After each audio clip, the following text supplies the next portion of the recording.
جی جیسے کہ آپ جانتے ہیں کہ آج ایک سوچے سمجھے منصوبے کے تحت چیئرمین تحریک انصاف جناب عمران خان صاحب پر قاتلانہ حملہ کیا گیا ہے۔ یہ اللہ کا لاکھ لاکھ شکر ہے کہ وہ بچ گئے اور ان کی کنڈیشن سٹیبل بتائی جا رہی ہے۔ اس خبر کو سن کر ہم پوری قوم تشویش کے عالم میں ہے،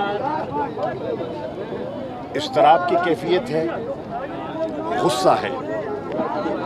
پہلے ایک شاک پہنچا اور جیسے جیسے شاک سے باہر نکل رہے ہیں وہ اپنے غصے کا اظہار کر رہے ہیں۔ اس وقت ہر شہر میں میری اطلاعات کے مطابق لوگ جمع ہو رہے ہیں۔ میں ملتان سے روانہ ہوا تو وہاں جو ہمارا انصاف چوک ہے، جس کو چنگی نمبر 9 کہتے ہیں، وہاں لوگوں کا ایک بڑا ہجوم جمع ہو گیا تھا۔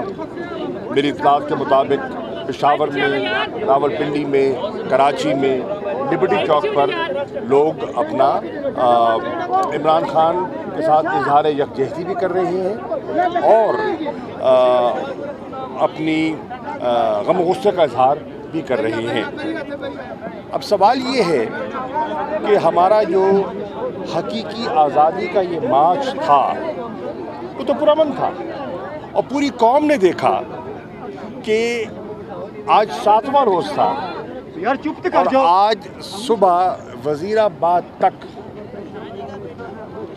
لبرٹی سے روانہ ہوئے اور 7ویں روز وزیر آباد اللہ والا چوک سے ان کا آغاز ہونا تھا قافلے کا، پرامن تھا۔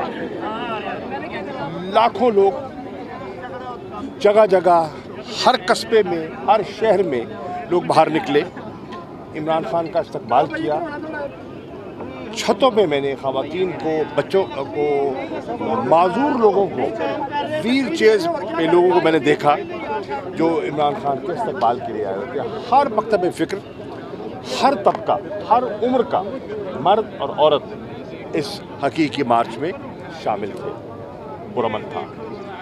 ہمیں مشتعل کرنے کی کوشش کی گئی، گجرانوالہ میں وال چاکنگ کی گئی، ہم اس کو خاطر میں نہ لائیں کیونکہ ہمارا مقصد نقص امن نہیں تھا، ہمارا مقصد پرامن طریقے سے اسلام آباد پہنچنا تھا اور عمران خان کی واضح ہدایت تھی کہ ہم نے قانون اور آئین کے دائرے میں رہتے ہوئے اپنا احتجاج ریکارڈ کروانا ہے۔ انہوں نے